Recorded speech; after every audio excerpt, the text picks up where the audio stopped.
Alright, thanks for tuning in. So I've had my Luba now for about 6-7 weeks and he needs a home. So I went on Mammotion's website and they offer a garage that attaches to the charging station for anywhere between $150 and $180. So that was a little bit too extreme for me.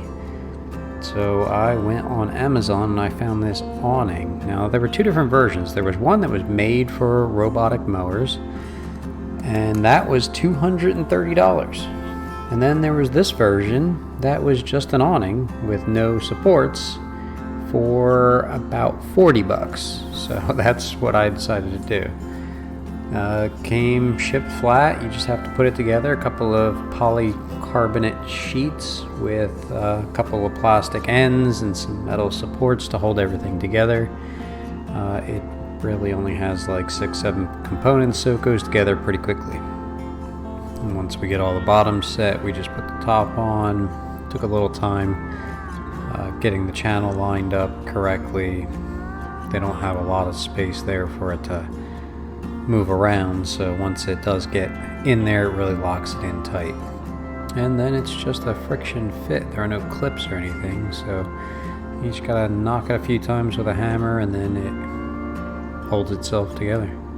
It does twist a bit, so I guess when you do mount it to a house, you know, obviously the house will give it some structure, but that is not how I'm going to be using it. I'm just making it fit right over top of there. Now I'm not really sure if this is where I'm going to keep my charging station for now, so you know, when I do figure out where I'm going to put it, I'll probably secure it a little bit better. But for right now, I just got some 1/4 bolts, about 1-inch bolts with some washers and some lock washers. And then I got this aluminum channel. You know, it's always great to use aluminum when you're doing anything outside to avoid rusting. And I figured the channel or the L bracket would be a little bit better than just getting a flat piece of aluminum. It'll add a little bit of rigidity to it. So here I'm just marking out to make sure that the channel will actually fit with the holes.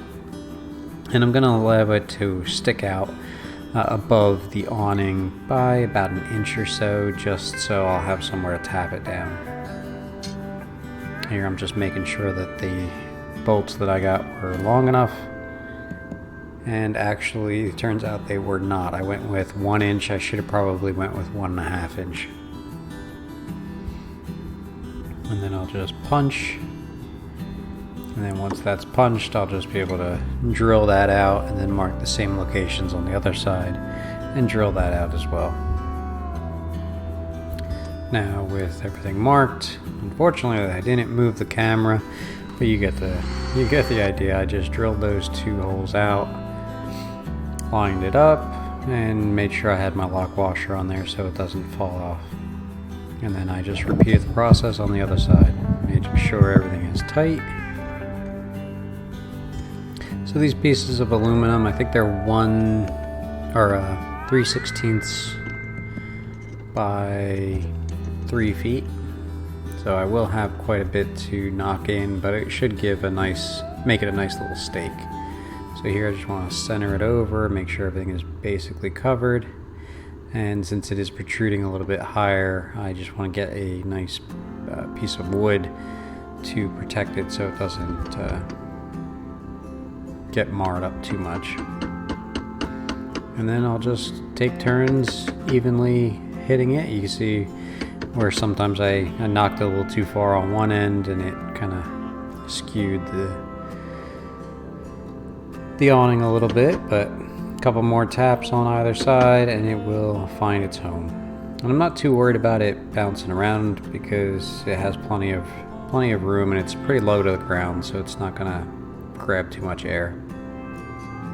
And here the front did come out a little bit, so once I put that back and gave it a little twist here and there, it turned out pretty good. So here it is. So for $50 I was able to make this awning that'll protect it from the sun. I'm not too worried about the rain, and it is just low enough where it will protect it and high enough where it's not going to hit anything. This isn't the best angle, but you can see I probably have about 1 inch of clearance there, which should be more than enough. In worst case, I can always just pull it up in the front and bend it a little bit. And I'm mainly doing this to keep the Florida sun off of it, because if anybody has ever been to Florida knows that sun is brutal and it will wreak havoc with this plastic. So I hope you enjoyed the video, and if you're looking for an affordable garage that's fairly quick, I mean, this took me maybe 20 minutes to assemble and put in the ground. Here you go. So I'll put a link to the awning that I used, and I'll try to link the aluminum channel that I got from Lowe's with a little bit of stainless hardware. But really, this is a straightforward build, and you could just do it on a Tuesday or Wednesday and get it done. Once I do figure out where exactly his permanent home will be, I will probably put a either a 2x4 concrete into the ground and attach it there. Thanks for watching. If you like what you see, please subscribe. I am trying to reach my 1,000 subscribers, so maybe I can monetize the channel down the road. So everything helps. Alright guys, appreciate it. Thank you.